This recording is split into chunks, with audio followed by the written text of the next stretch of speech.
It's now time for Ask the Expert. Imagine not being able to eat certain breads, pasta, cookies, even pizza. Yeah, it's a reality for many people who suffer from celiac disease. Registered dietitian Laurie Meyer is here to tell us what it is and how it develops in our bodies. Well, celiac disease, it's an autoimmune disease, but what it does, it affects the small intestine. It actually damages the small intestine. There's these villi, these little finger-like projections in the villi. They increase absorption, and they're going to help your body absorb nutrients. But if they get damaged, it means that you cannot absorb your nutrients. And so then malnutrition is going to take place and all kinds of health problems.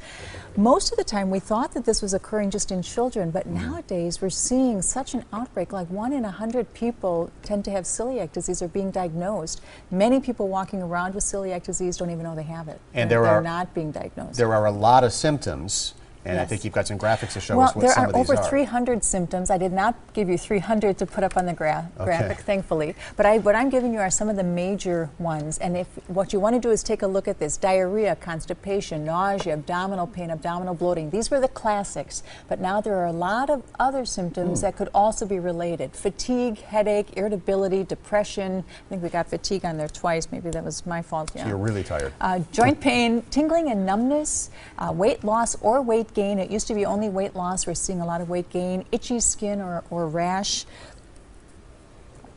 infertility, discolored teeth, pale mouth sores. So you can see it can affect all parts of the body because we're finding these receptors all over the body. So if you have these, go in, get tested because it can be dangerous. Yeah, how is it dangerous? What happens to the body? Well, it really starts to deteriorate the entire body, and little by little, and depending on your genetics, it's going to kind of depend what you get, but you can end up with type 1 diabetes, you can end up with certain cancers, especially liver cancer, colon cancer, liver disease, thyroid disease.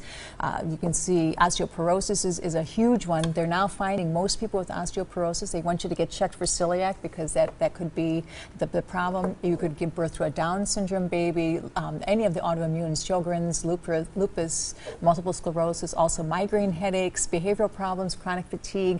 These are some of these are very, very serious illnesses. And so this is something that the only way to treat this right now is through diet. You have to remove gluten, and you have to remove it forever. Some people think, oh, well, as long as their symptoms go away, they can go back to eating bread.